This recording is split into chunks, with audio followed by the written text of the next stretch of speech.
the Go Gopher podcast with Mike Grimm, episode number 58. I am Mike Grimm, voice of the Golden Gophers, and welcome back to the podcast. We're talking Gopher hockey and more today with Gopher great Pat Micheletti, one of our all-time favorites. He's making his first appearance on our Go Gopher podcast, and we're thrilled he's joining us. I know you'll enjoy his insight and his stories. We'll talk about this year's Golden Gopher men's hockey team, currently ranked number 2 and a legit national title contender.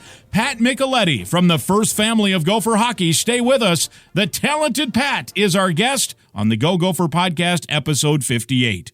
Our Go Gopher podcast is presented by alumni-owned Sunbelt Business Advisors and True North Mergers and Acquisitions. If you're a business founder planning to exit your business, start by contacting Sunbelt Business Advisors and True North Mergers and Acquisitions. Sunbelt serves more businesses up to $5 million in revenue than anyone, and True North M&A serves companies with revenues up to $150 million. Get a confidential, no-cost, no obligation business valuation started today. Make the most of your life's work. Visit sunbeltminnesota.com or tnma.com today. We're also glad to be affiliated with Affinity Plus Federal Credit Union. Affinity Plus has been a longtime Gopher supporter. Affinity Plus is your local credit union throughout the state of Minnesota. Find out more at affinityplus.org/Go Gophers. Our podcast is also brought to you by State Farm agent Tony Hoagland at ChamplinInsurance.com. We invite you to subscribe to the Go Gopher podcast. You can go back and listen to the Go Gopher podcast from weeks gone by. In fact, last week we had a great show with Golden Gopher softball star Natalie Den Hartog. And if you missed it, I promise you'll enjoy the conversation, so go back and have a listen. Our podcast is free to subscribe, and it's free to listen at any time. This week, it's episode 58 with one of our all-time favorites, Pat Micheletti. He joins us next. I'm Clay Geary, walk-on turned scholarship wide receiver for Gopher football. And I'm Ben Utek, U of M alumni, Super Bowl champion, and Tony Dungy Uncommon Award winner. We understand championship culture, which is why we're part of the True North family of companies. True North invests in only elite teams, like the champion team at Sunbelt Business Advisors. With more brokers, buyers, and offers, Sunbelt gets owners 15% more than the market average. Learn more about this True North company at sunbeltminnesota.com. Hi, Gopher fans. Switching is easy. We do it all the time. We switch on lights, we switch TV channels, we switch on the TV. And with the new transfer portal, some college students even switch colleges, which can seem crazy to us diehard fans. But what's not crazy is how you can switch and save with State Farm. In fact, my agency can switch you over so we can start saving today. My team is ready to welcome you to the State Farm neighborhood and show you it is, in fact, easy to switch and save. When you want the real deal, check us out at ChamplinInsurance.com. Like a good neighbor, State Farm is there. It's episode 58. My pleasure to welcome to the Go Gopher podcast for the first time. This is episode 58, and we have the pride of Hibbing, Minnesota with us, Pat Micheletti. Pat, how are you? I'm great, Mike, and I've been looking forward to joining you for a long time, so I'm happy that we were able to do this. Yeah, and through the wonders of technology, I'm sitting here in the Twin Cities in the studio, and you are in Chicago getting ready to do some Big Ten Network work this weekend as the Golden Gophers, ranked second, are at Penn State. So I appreciate you while you're on the road being able to do this, but it also makes for a great podcast because there's certainly a lot to talk about. And I wanted to ask you, first of all, just about this Gopher hockey team. Ranked number 2, they had been number 1 until last week. They had that blemish. Really didn't play well either night, I don't think. I was actually at the game, Pat. We drove into Madison on Friday, so we watched that one in person at the Kohl Center. I've been to basketball, as you would know, there, but not hockey, so it was fun. Although, Wisconsin did not have a lot of fans there Friday, and then nothing on Saturday night. Couldn't get anything going. Is that something to be concerned about right now, or was that just a blip in the screen here in your mind? Well, I thought about this a lot, and I had to go back to the days when I was playing, and some people might look at it as starting to slide, this, that, the other thing, but and then I thought, you know what? In fact, I remember going into Wisconsin. I believe it was either my junior or senior year, and we had won the first night. And guess what? We lost the next night like 8-1 or 9-1. And, I thought, hey, Did we leave there thinking that we're not a very good team? Did we lose something?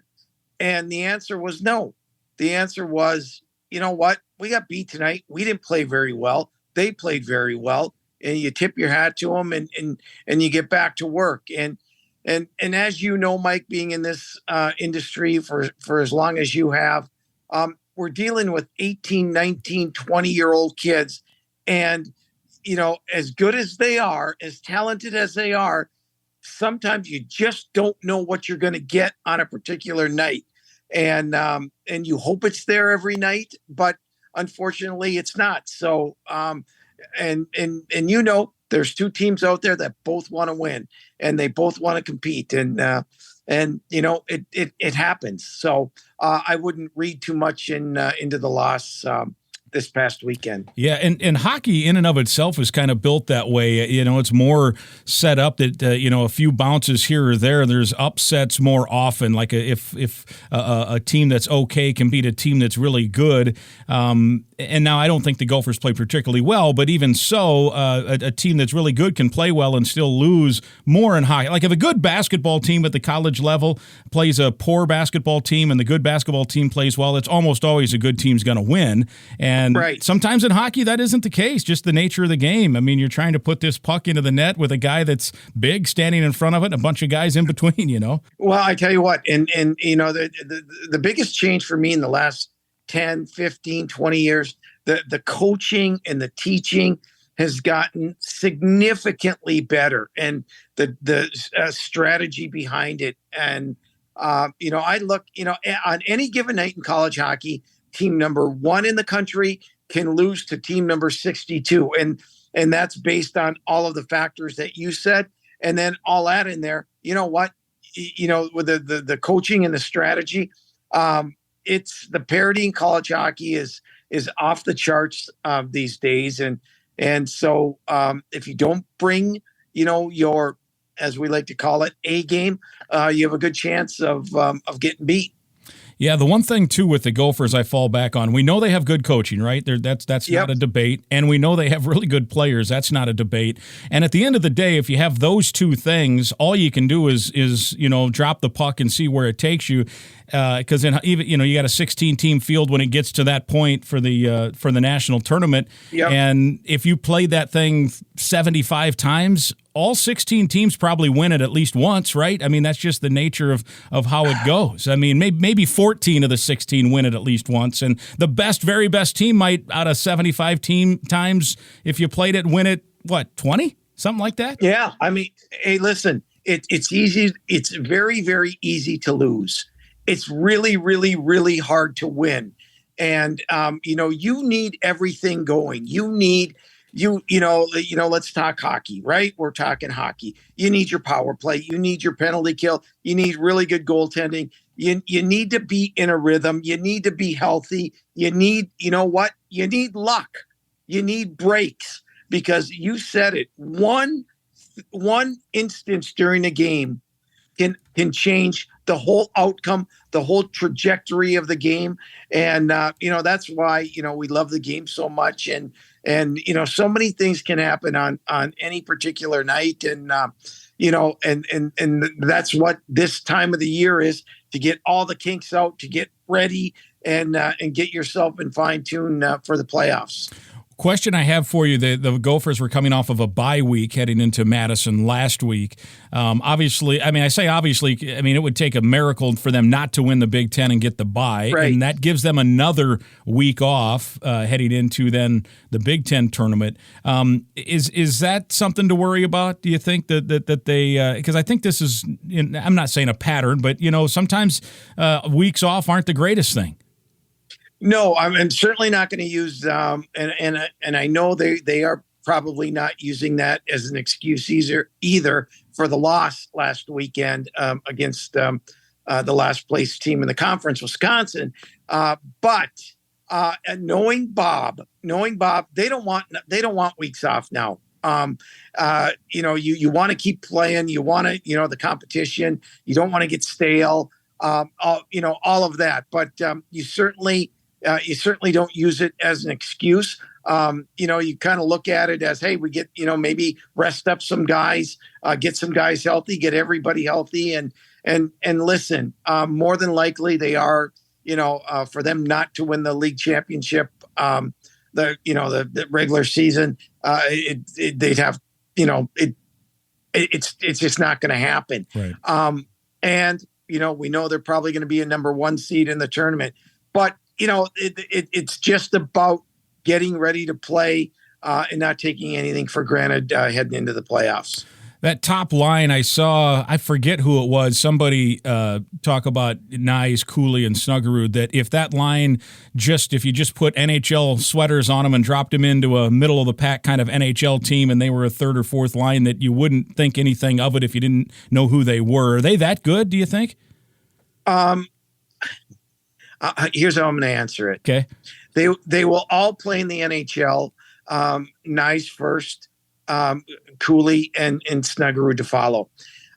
That's very, very lofty. Yeah.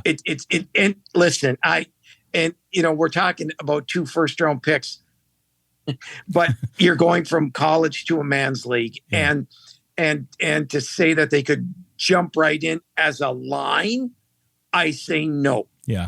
Can they jump in with a team and guys playing with some veteran guys and learning the ropes? It's a completely different animal. As a line, not ready yet, but man, they are the best line in college hockey. They all will play in the NHL sooner than later, and I'll leave it at that. Yeah, it's been fun to watch too. And you're the hockey guru. I've just kind of, I'm a newcomer to this game. How much I love it now. I didn't know anything about college hockey until I moved here, just like 18 years ago. And now we're driving to Madison to watch a game. My buddies in Iowa, where I grew up, are like, "What are you doing now?" And I'm driving to watch college hockey. So now I get it. I feel like I'm in at least that part. But more than I. Watching that line play is fun. They do a lot of the between the leg passing and blind passes and different things. Can they get too cute at times, do you think? No, without a doubt. Yeah. And that kind of happens, especially a guy like Cooley, who is so creative. And I've never seen a college player be able to create space in a closet. I mean, that's what it feels like. He could have 2 guys on him, and somehow he'll create space for himself. But when you get the game and sometimes it's a little bit easier, well, then you try to get a little too cute, and that happens with him sometimes.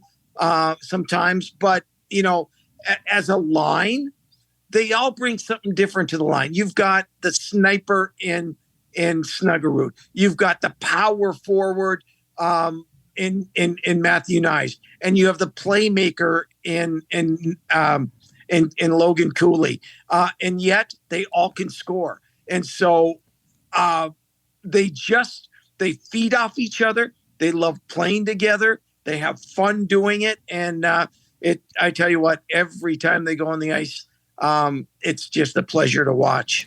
I like to just observing how, you oftentimes, if you're the best player or one of the best players on the team, you might have some deficiencies.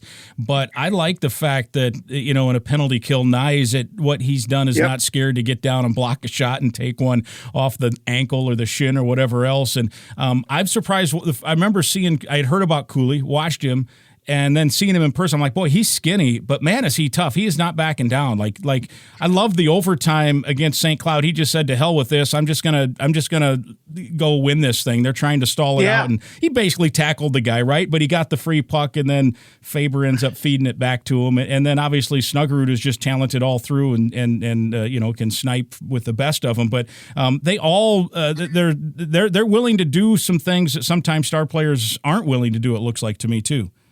Well, I tell you what, and you could look no further than Matthew Nyes, Brock Faber, Jackson Lacombe, Ryan Johnson, Jackson Nelson, Mason Nevers. Those are your and Nyes being the only sophomore out of the group there, but that group right there is how do I want to say this? If you were to define leadership, those are the names that you would put as at the top of the list throughout college sports. I really mean that. Matthew Nyes had a chance to sign at the end of last year, go right to Toronto. Brock Faber could have signed with the LA Kings. Ryan Johnson could have signed with the Buffalo Sabres. But guess what? They love college hockey. They love the University of Minnesota. They came here with a purpose, not just to get to the National Hockey League, but to win a national championship. And if every young kid could talk to them, watch them, learn from them, their chances of exceeding will improve drastically. And you can see that now. You look at Minnesota, and they are realistically a young team, 8 to 9 freshmen, sophomores, whatever, in the lineup. And so you say, boy, that's awfully young. But the leadership that the guys I mentioned provide, all of a sudden make these guys a lot older and make them understand what it's like to play college hockey, what you have to do on a day in, day out type of, how you act. And I tell you what, those guys have been great. Big Ten has had a good year. They have probably 4 locks right into the tournament out of the 16, and then depending on what Michigan State and maybe Notre Dame do, they're on that pairwise, right, kind of on a bubble. They would need to do some things, but they wouldn't. If they do enough, they wouldn't necessarily, right, have to win the tournament. I think Wisconsin's the only team. The only way they're in is if they sweep the Big Ten tournament. Is that the best league in the country right now, the Big Ten? I hate Mike. I don't like to even discuss comparing conference to conference. Yep. What I will say is this: the best collection of players are in the Big Ten, and I'll back that up by looking at the number of first rounders, second rounders, third rounders, and we can even go fourth rounders. Of drafted players in the Big Ten. The Big Ten is getting the cream of the crop. Now, and I will say this, I have not seen more talented teams in the country than Minnesota and Michigan. Right. I think they are the top 2 most talented teams in the country. Again, I'll put a little caveat out there. That does not mean you're going to win the national title. But there's no question the talent in the Big Ten this year is off the charts. I mean, I think we could argue that Minnesota and Michigan were the 2 most talented teams last year. Both made the Frozen Four, but neither brought home the trophy, right? Yeah, and you know what? And if you go back to last year's Frozen Four, I think it was a terrific Frozen Four. I think the best 4 teams in the country made it to the Frozen Four. Denver ends up winning it, and we could have that same type of scenario this year. But when you get to that point, Mike, you get to one game, you get to one big save, one big check, one big power play goal, one big shorthanded goal, one big block, a turnover that could lead the other way for a team, and that's how it is. When you get to that. Get to that time of the year. I'll go back to my senior year. We made it, and we're playing a Michigan State team who was, they were number 1, number 2 in the country. We were 3 or 4. And, we outshowed them. I think it was like 20-4 in the first period, and we're down 2-0. And that's the way it is. Right. And you think that you're the better team. You think you're going to win. But you know what? It didn't happen that night. And so, that's the way it is when you get to those, Frozen Final Four teams. Even the championship last year, Mankato, I thought, controlled it, and then was it one goal? 2 periods. Yeah, one goal slipped through, and the next thing you know, Denver's cutting down the net, so to speak, in basketball vernacular. Yep, you got it. I mean, crazy. So it should be fun. No, this is the fun time of year. The Gophers have a chance here this weekend at Penn State to potentially win the regular season championship, and obviously they'd love to then get into the Big Ten tournament and win that. And then the big crown jewel is the NCAA, and that's always fun. So ultimately in Tampa this year for the Frozen Four. Yes. So, gosh, let's hope that the Gophers make it, and let's all go. Let's all go to Tampa. Yeah. Right? I think we should. Absolutely. For sure. Well, I want to ask you a few other things, and I know you've talked about this many times over the years, and we'll have to have you back on a podcast, too, where we'll get really deep into it. But you are one of 9 children from Hibbing, Minnesota. 3 brothers out of that group played Gopher hockey, Joe, Don, and Pat, and all were really good. You're the second leading scorer in the history of the program. Your brother Joe won national titles twice for Herb Brooks and all kinds of stuff. What was it like? I want to ask you this. Your brother Joe's playing on those national title teams, and you must have been, about 7, 8, 9 years old? Yep. And how was that? And it was, my fondest memories of Gopher hockey were when I was not a player at Minnesota. I followed Joe. I followed Don. And the great thing about it then, Mike, was, Herb Brooks was very, very close to our family. And he was the head coach, obviously, then. And I'm just this little kid. And I had access to the locker room between periods, before games, after games, whenever I want. Herbie told the ushers or, security, he gets to go through. And that was it. And I heard Herbie's rants. I heard how he coached. I got to know all the players. I still to this day, when I see Clanahan's, the Strobels, Brottons, blah, blah, blah, I say, hey, Phil Verkota, you guys are still my hero. They laugh at me. But I mean it, because I grew up with those guys and watching them, and they're all good friends now. And they were back then, and they treated me and taught me what it was like to be a Gopher, and how important that M was on your jersey, and how proud you should be to wear it, and how lucky you are that you get the opportunity to wear it. And I never forgot that. And I never, it was sacred to me. And, I was lucky enough to play at Minnesota. And, the funny thing was, Mike, the recruiting was different back when I was in high school, but my sophomore, junior year, I'm getting letters and this and that, and come visit our school, and offers, and I probably had 8 to 10 offers in hand, during my senior year, and I'm waiting. Come state tournament time, it's March, nothing from Minnesota, nothing, And there were a few schools that said, we're not even going to recruit you because we know where you're going. Yeah. And I'm like, well, Minnesota hasn't contacted me yet. And finally, after the state tournament, they called and said, yep, here's your scholarship, come on. But I never went on a recruiting trip to Minnesota, because they knew I didn't have to, because I knew the campus, like the back of my hand. And, so that's how strange it was back then. Yeah, that wouldn't be the way a legacy guy would be recruited today, that's for sure. Now, so what an education that had to be. Like, that's better than any school or college class you had to go to, was spending time around that locker room with that head coach and those players, huh? Yeah, it was, because, I soaked it all in.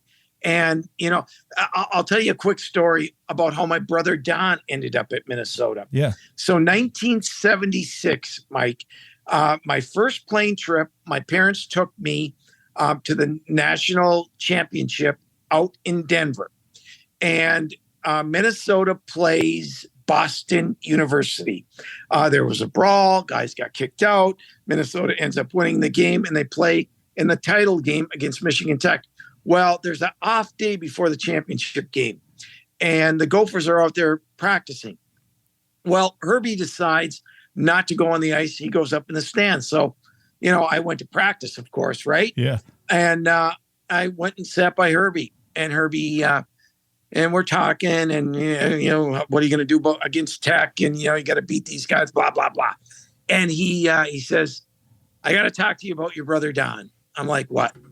I said, and I'm literally so 76. I'm 12 years old, and he says, "Here's what I need you to do." I said, "What?" He said, "Your brother got offered a scholarship to Colorado College, and we want him to be a Gopher, but here's the deal. You tell him I will give him a full ride if he tells me that he wants to be a Gopher."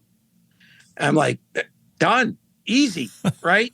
So my brother Don is playing junior A up in Canada, and he calls home the next week, and I get on the phone. I said, "I got to talk to Don." 12-year-old Pat Micheletti. Don right? Don was, really, he really thought that he was, going to commit to Colorado College because they offered him the full, and he had, Herbie didn't offer him any money yet. I said, "Don, listen to me."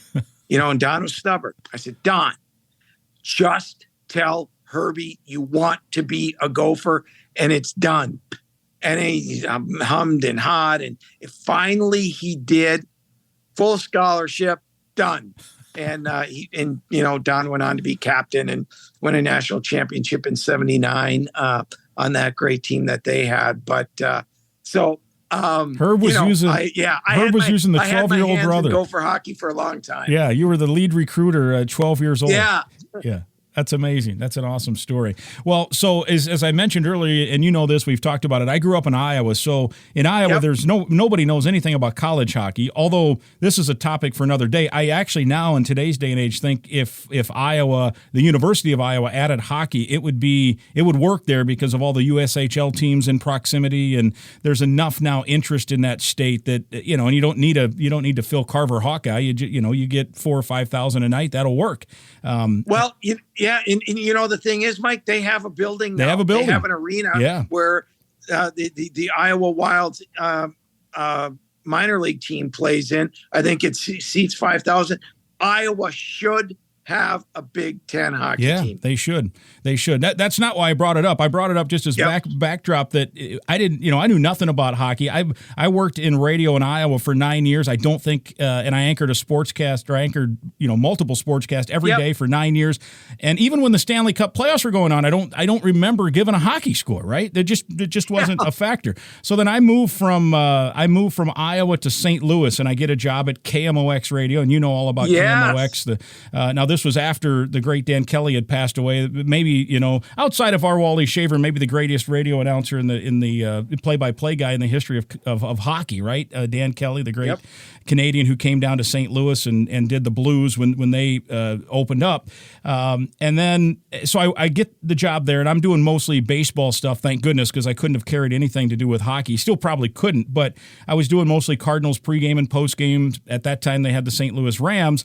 And every now and then I would hear people talk about Joe Micheletti, and I'd be like, Joe Micheletti, yeah, he did hockey here. He was the Blues color commentator. He played for the Blues, and then he hit the big time, man. He's out in New York, and he's big time, and every now and then he'd be a guest on the talk shows at KMOX to talk NHL. And KMOX is a station that's produced Bob Costas and Jack Buck and Joe Buck and Dan Deerdorf and all these greats over the years. That's where they all got their start, and I felt lucky to have worked there, and Joe Micheletti falls right in there. And so that's the first time I had heard of any Micheletti.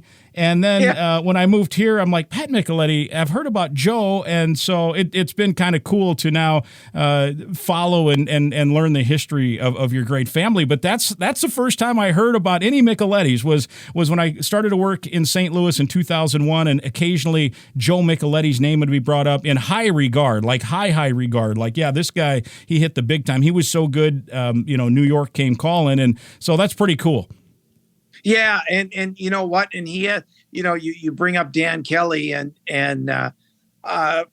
Dan Kelly was the one who got Joe started in broadcasting. He needed a radio color guy, and Joe had just retired and such, and Dan brought him along and was really, really hard on him, and really said, this is how you act. This is how you act on the road. This is what I expect out of you as a broadcaster. Here's how you do it. Here's how you analyze. And Dan, Dan was, one of the greatest of all time. And so I know Joe's very thankful to all the people in St. Louis who helped him get going. Yeah, and so people who watch Big Ten Network hockey, Dan Kelly Jr. Does some games, and maybe fewer this year. I haven't seen him as much as years past, but he was a Columbus Blue Jackets announcer for a while. That his dad is the great Dan Kelly. And John Kelly is his brother, and is Dan Kelly, and he's doing Blues hockey now. But anyway, the Kelly family,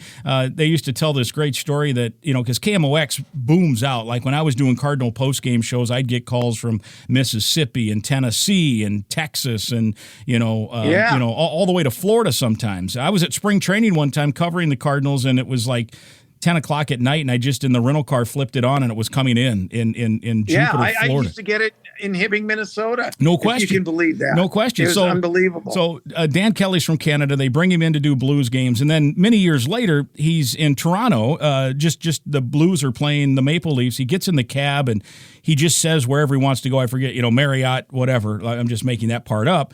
And the cab driver turns around and says, "Are you Dan Kelly?"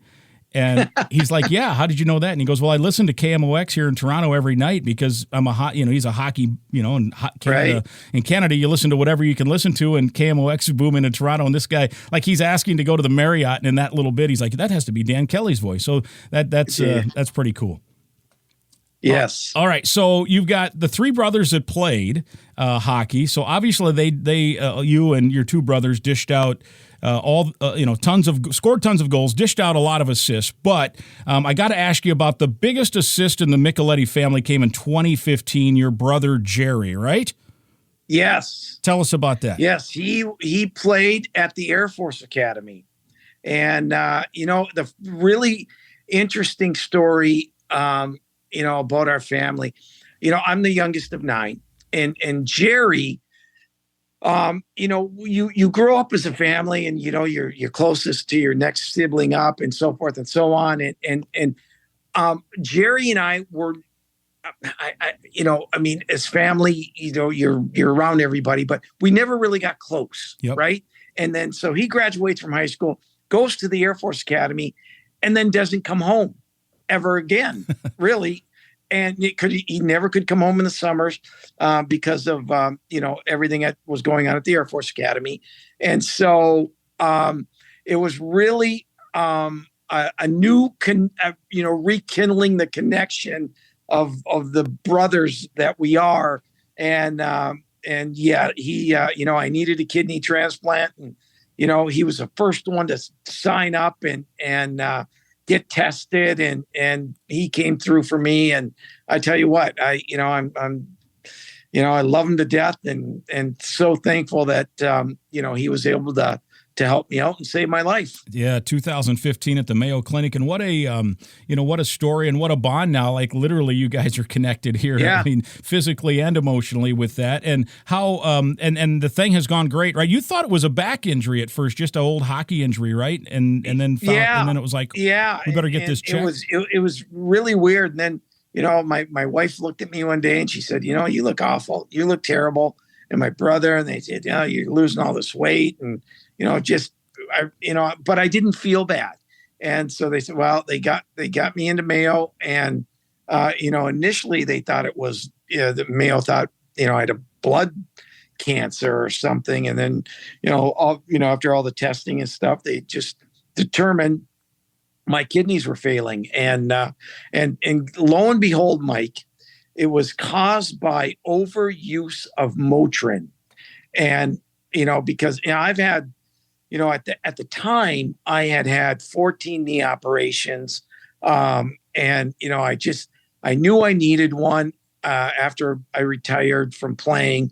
And, my doctor advised, if you can just hang on, for another 10 years. And, through all that time, I'm just trying to get rid of the pain. So I'm popping these Motrin left and right. And, it just, unbeknownst to me, it affects your kidneys, and mine, went. They were shot, both of them. And So I was just really, really fortunate that, unlike a lot of people who are on a waiting list, my brother was able to donate, and he gladly did. And he's doing great. And so very, very lucky, very thankful. Yeah, and it's such a meaningful thing. In fact, I think you and I have talked briefly about this. We should talk more about it at some point. One of my very best friends from high school, about 3 weeks before you got your new organ, he had a kidney transplant at the Mayo Clinic. You guys were actually, for a time, shared time on the same floor in 2015 at the Mayo Clinic, and he's doing well too. He's living in my hometown down in Iowa, and he's got 3 beautiful daughters. And his sister, who was many years older than him, also was the donor there. She lives in Connecticut and came back to Rochester and donated the kidney, and they're both doing wonderfully as well. And he knew when he was younger that eventually he'd need to get a new kidney, and so it finally came to the point. And it was funny because he was always our most energetic dude, right, amongst my group of friends. And even until he got the transplant, he was always the guy that didn't need any sleep and didn't, he was always funny and outgoing. And man, now with the new kidney, the guy won't. It's crazy. He said, I didn't realize how lack of energy he had until he got the new kidney, and now he's running around with his young kids. It was amazing. My doctor, my surgeon, told me, he said, you know what? Once I get this thing inside of you, feel free to do whatever you want. Because I was after I found out. I had to get on a strict diet, and, it was, could only, obviously eat certain things and no salt and all that. And, when that, I tell you what, I can't, the Mayo Clinic is just amazing, unbelievable. Yeah. I don't know if I'd go anywhere else again, because, they were just so wonderful and treated me and took care of me so well, and it was great. Yeah, it's a great facility. There's no question.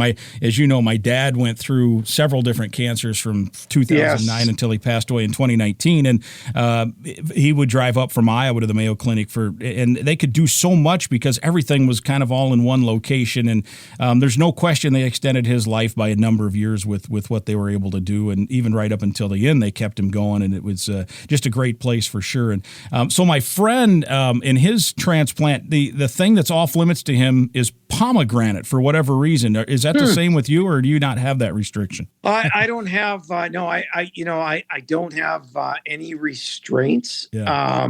If I do, I don't know about them. Yeah. But no, it's what I have to do now is, obviously I take medication every day, but not a ton of medication, because I qualified to get an infusion every month, once a month. Yeah. And it's really slick. It's like taking all those pills, putting them into one, and in your body. And so so that's been really good and really nice and helpful, and a lot easier on the new kidney too. So I treat it like a baby, Mike. Yeah, for sure. I treat it like a baby. Yeah, you have to. Now, has that prevented you? Can you still get on the ice and skate, or just for recreation, or do you have to kind of play it safe that way? Well, here's the deal. Okay, I've got to be honest with you. I could if I wanted to. Yeah, Mike, when I retired, I put my skates so far up in the attic that they're unreachable. No kidding. Okay. When I was done, I was done. Yeah. And really, my body was so beat up. I helped a little bit with my kids when they were growing up, but no, you know what? I played it competitively. And it's different when you're, some could just play the sport to just have some fun. For me, it wasn't like pickup basketball, right? Yeah. And so I, when I was done playing in a competitive team type game, I was done. Well, you mentioned 14 knee surgeries too. That probably wasn't easy to try to go out and just for the fun of it skate on sore knees either, right? Right. Exactly. Yeah. Exactly. All right. Last couple here for you, Pat. You and I talk a lot of Gopher football over the years. Yes. You're a big fan, and it's always great to see you. And we'll catch up in the hallways, and the next thing you know, it's an hour later. And I'll try to tell you how to fix the team, right? Yeah. And but it's great. That's the beauty of sports. But I do want to mention, I don't know if a lot of people know it. You were on PJ Fleck as a potential coach long before the Gophers hired him. You were a big fan. And remind me, was it because you were up there covering hockey at Western Michigan that you kind of came upon his story? That's correct. And part of my preparation for games, like yours, is trying to get as much information about the school, about the players, the coach, from the training staff, and Andy Murray, longtime coach at Western Michigan, now retired, was the head coach, and this was like, I think, 2 years before PJ was courted to be the Gopher coach, and we would sit in Andy's office, and he would tell me story after story about PJ and about how good he is, and how much he cares about his kids, and his philosophy, and I tell you, I just and then I started paying attention to Western Michigan. Yeah. I started following them a little bit, and watched them when they were on TV, and in the MAC, and you just right there. I remember telling you. I remember telling JG. I said, this is a guy. This is a guy they got to go after. And sure enough, they did, and it's been great to have a guy like him lead our university and what he's done with the program. Yeah, for sure. I agree. And I still have yet to meet him though. So is that right? I'm going to leave it up to you. We're going to get you to a practice to sure. get us together, yeah. Please. I can't believe that you guys are not connected. All right, because you were like the president of his fan club early. So I was. Spring ball. Here's what we're going to do, Pat. Spring ball. You're going to be my guest at practice, and we're going to get you and PJ together after one of those practices here in a few weeks. I guess they'll start in late March into April. Deal? I am on. Yes. All right. We're going to get that. We're going to make that happen. That'll be great. I'll look forward to you guys meeting each other. Yeah. I've always wanted to. I've admired what he does, what he stands for, and just the care about the student athlete. And people forget that. People forget sometimes, and he doesn't, and that's wonderful. Yeah, he's a gem, absolute gem. Well, hey, you have work this weekend. We'll see you on Big Ten Network. Tell us about your schedule so we can watch. Yeah, I'll be the studio analyst tomorrow, Friday, for a doubleheader, and then right back at it Saturday. So we'll have a lot of fun. The Gophers are on Big Ten Network both nights against Penn State. So we'll break that down, and we'll have a lot of fun. Sounds great. We'll look forward to watching. And then, of course, we'll look forward to you. Are you scheduled to be back with Wally and Frank at some point, too? I can't let those guys miss me too long. No yes. doubt. So yes. I will be back on the air with them the following week against Ohio State. And hopefully they'll have it clinched by then. Yeah, for sure. All right. Hey, Pat, we'll watch you on TV. Thanks so much. It's great to have you on the podcast, and let's do it again soon. Mike, thanks. I really appreciated it. My thanks to Gopher great Pat Micheletti for sharing his insights and his stories on the Go Gopher podcast, episode 58. So much to share, and I look forward to having Pat back on the podcast sometime soon. The Go Gopher podcast, episode 58, is presented by Sunbelt Business Advisors and True North Mergers and Acquisitions. If you're buying or selling a business, visit sunbeltminnesota.com or tnma.com. We're also partnered with Affinity Plus Federal Credit Union, a local member-owned, full-service financial invested in you. You can learn more at affinityplus.org/GoGophers. They have a top-ranked mobile app as well. And we're sponsored by State Farm agent Tony Hoagland. We are podcasting episode 58 from the Aquarius Home Services studio. Again, I'd invite you to go back and listen to past podcasts, and please be sure to subscribe to the Go Gopher podcast right now. It's absolutely free to subscribe and free to listen at any time. And please share the link with others so they can listen as well. We'll talk again next week.